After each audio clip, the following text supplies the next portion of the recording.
Thank you. God, this gameplay is horrible today, guys.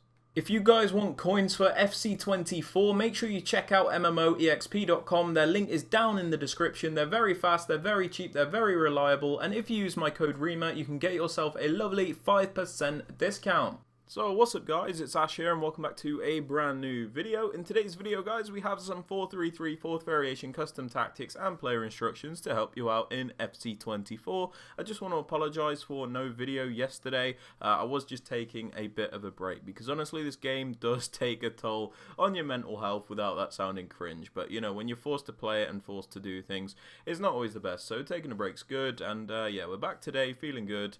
And yeah, I hope you guys do enjoy the video. Let's get right into it. Okay then guys, so starting off with the tactics, they are pretty standard, you know, the tactics pretty much don't change, you know, much regardless of the formation you're using, because this game's very linear and you have to play it the same way, you know, regardless of what formation you use, unfortunately. So just going through them quickly, for the defensive style we have it on balanced, as it does give us the best control over our defenders. I say this a lot, but basically when you want to press, for example, you can do that.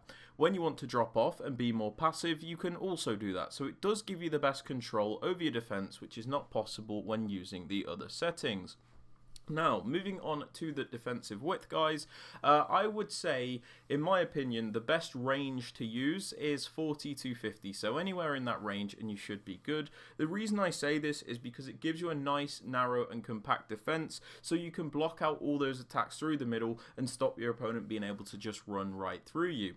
The reason it's important not to go any lower than this, however, is because you still need to have good coverage of the wider areas to stop your opponent going down the wing, because if you're too narrow, there's just a lot of space out wide and you don't want that either. So it's about finding that balance where you're narrow and compact, but you can also cover those wider areas as well.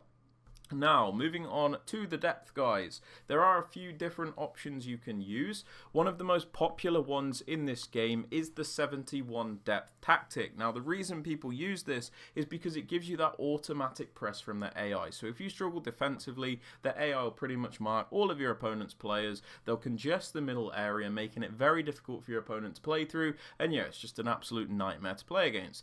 If you're somebody like me and you like to have a bit more control over your defense because you're quite experienced defensively, I go for something like 65 or 60 depending on the mood I'm in or how the gameplay is.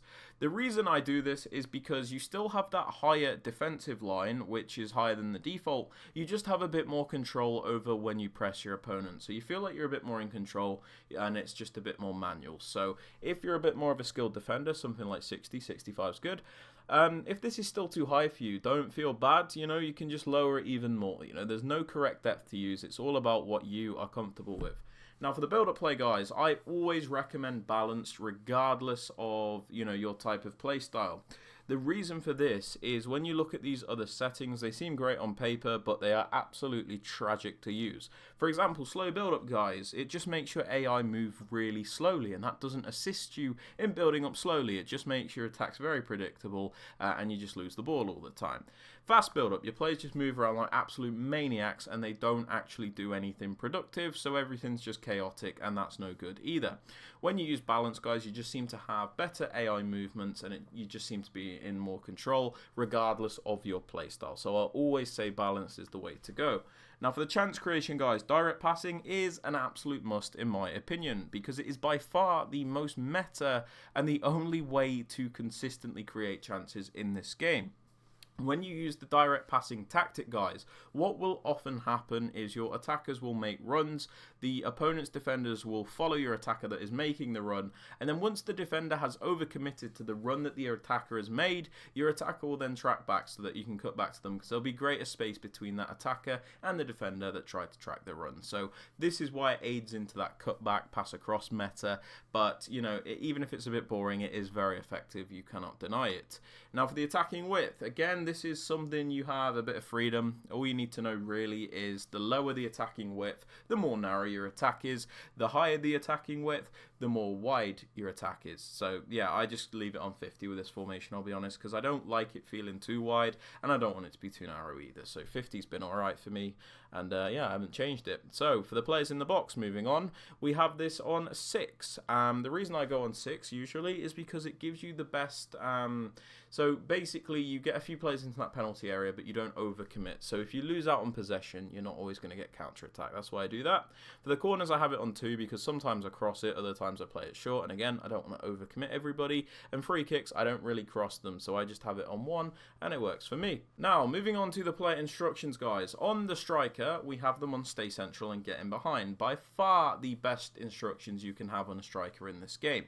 We have them on stay central, as you can imagine, because we don't really need them covering the wider areas. We've got wingers in this formation. We want them to be in the middle. We want them to be that focal point, and this is the instruction that allows us to do that. So stay central, and then get in behind is very important as well, because it forces this player to make runs. If you have them on mixed attack and you're coming up against a guy that is using pressure tactics or 71 depth like we discussed, your player won't move on the mixed attack instruction. They'll just be static. They won't do anything. So getting behind forces them to make runs and allows you to beat press a lot of the time.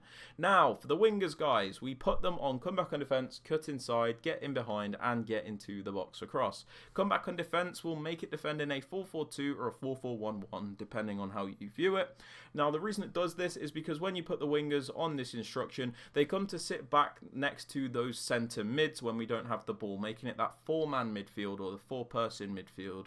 And the reason we do this is because it will give us good coverage of the central areas with those 2 centre mids, and also good coverage of the wider areas with that right mid and left mid. So it makes it very difficult for your opponent to attack, makes you nice and defensively solid.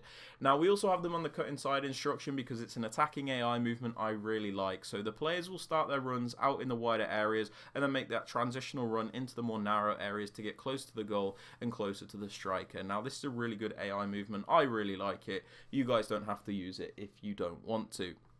We also pop this player on getting behind, both of them actually, so the wingers are the same of course, on getting behind because again we want to force runs out of them, we don't want them to be static, and they are our main runners down the wing, so it makes sense. We also pop them on get into the box across so they don't hesitate in getting into the penalty area. Now for the cam guys, we just pop them on get into the box for cross, again this is just so they don't hesitate in getting into the penalty area. You might want to leave them on balanced crossing runs, but it is completely up to you. Now for the left centre mid, I use a more defensive minded midfielder, so this guy is designed to just stay back, bring that balance to the midfield, and ensure, you know, we're not too offensive in our approach. So this really helps. He won't go forward. He'll just sit and give you, you know, good security. We pop them on cover centre because we want them to defend that middle area. As like I said, we have the wingers coming back to cover those wider areas. Now for the right centre mid, I use more of a box-to-box player. So this is a player that will attack and defend, basically do a bit of everything. So we leave them on the default settings because we don't really want to restrict this player. You know, we want them to do a bit of everything. We kind of just let them do that. The only thing we change, of course, is cover centre, so that they'll primarily cover the middle area as opposed to the wings, because like I said, we have the wingers coming back to do that for us. Now for the fullbacks, whichever one is the most attacking one. In my case, it is the right back. We pop them on balanced attack and overlap. The reason I do this is just to give us that extra width, and I think it's important when you have a player on the cut inside instruction because they're going to be leaving that gap out wide, and it's just, you know, going to be wasted space. So this player is going to run into that more narrow area, leaving space for this fullback to overlap and then give you that wider option as well. So it is really nice to have. And yeah, for the other fullback, the left back, my more defensive one, I have them on stay back and overlap. This is so we'll always have at least 3 defenders back at a time, but when we send them on the run forward, just like the other fullback, they'll make that overlapping run to give us that extra width. For the 2 centre-backs, we leave them alone, and then the keeper, we also leave them alone. But yeah, guys, they are the tactics and instructions for the 4-3-3-4. Let's go get into a game.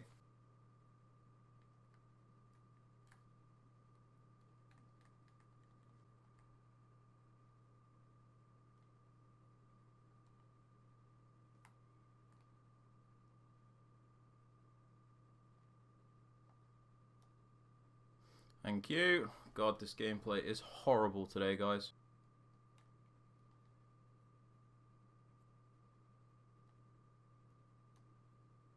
Like, what is that touch, Drogba? Come on, man.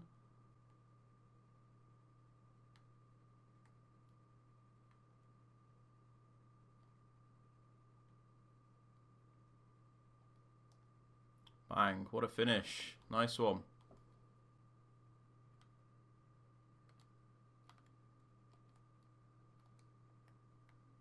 Wow, this is such DDA, man. Oh my god.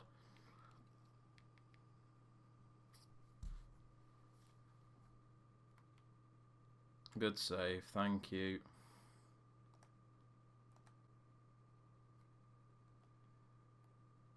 Oh, ref, you can't stop that. My god.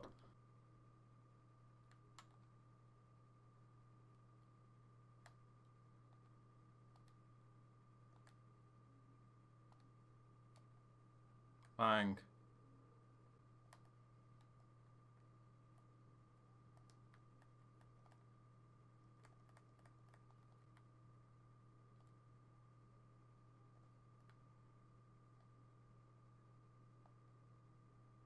What a touch that was.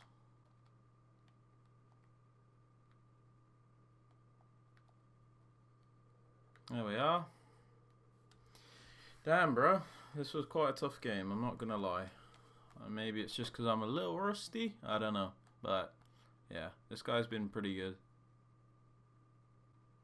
And that's it. We won the game. Nice one. Nice one. Alright guys, that's basically it for the video. I hope you guys have enjoyed. If you have, please be sure to drop it a thumbs up. Sub to the channel if you are new. And don't forget to turn on notifications. And with all that aside guys, I hope you have a great rest of your day. And I'll catch you all in the next one. Peace.